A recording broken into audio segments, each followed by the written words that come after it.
সতর্ক হন, ব্রয়লার মুরগিতে মারাত্মক ব্যাকটেরিয়ার সন্ধান।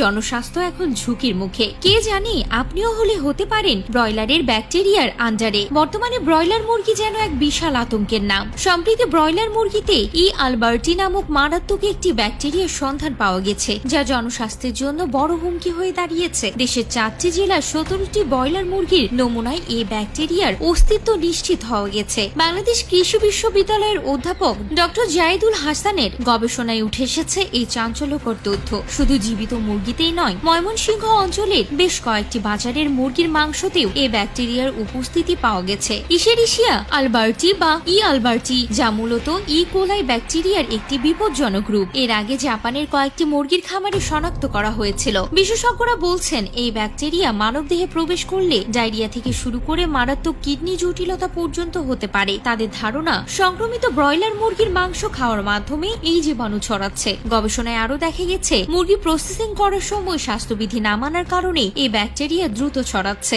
শুধু মাংস নয়, মুরগির বিষ্ঠা, কাঁটা ছুরি, এমনকি দোকান কর্মচারীর হাতেও এই জীবাণু পাওয়া গেছে। এর ফলে খুব সহজে এটি মানুষ থেকে মানুষে ছড়াতে পারে। সবচেয়ে উদ্বেগের বিষয় হলো এই ব্যাকটেরিয়া অ্যান্টিবায়োটিক প্রতিরোধী, অর্থাৎ সাধারণ অ্যান্টিবায়োটিক ওষুধ দিয়ে এই সংক্রমণ সারানো কঠিন। গবেষকরা জানিয়েছেন, সংক্রমিত ব্যক্তির চিকিৎসায় একটির বেশি অ্যান্টিবায়োটিক ওষুধ ব্যবহার করতে হতে পারে, যেখানে প্রায় 94% ক্ষেত্রে অ্যান্টিবায়োটিক কাজ নাও করতে পারে। এই বিষয়ে স্বাস্থ্য বিশেষজ্ঞরা বলছেন, ব্রয়লার মুরগির মাংস খাওয়া বন্ধ করার প্রয়োজন নেই, তবে অবশ্যই কিছু সতর্কতা অবলম্বন করতে হবে। তাহলে এবার জেনে নিন ব্যাকটেরিয়ার আতঙ্ক থেকে বাঁচতে আপনার করণীয় কি। 1. রান্নার আগে মাংস ভালোভাবে ধুয়ে নিন। 2. মাংস কমপক্ষে 70 ডিগ্রি সেলসিয়াস তাপমাত্রায় ভালোভাবে সেদ্ধ করুন। 3. মাংস কাটার জন্য ব্যবহৃত ছুরি ও অন্যান্য সরঞ্জাম ভালোভাবে পরিষ্কার করুন। 4. মাংস ধরার পর অবশ্যই সাবান দিয়ে হাত ধুয়ে নিন। তো ভিউয়ার্স, এই বিষয়ে আপনার মতামত কি? আপনি কি ব্রয়লার মুরগি খাওয়া বন্ধ করে দেবেন, নাকি অতিরিক্ত সতর্কতা অবলম্বন করবেন? আপনার মতামত কমেন্ট করে জানান। আপনার সচেতনতাই পারে একটি ভয়াবহ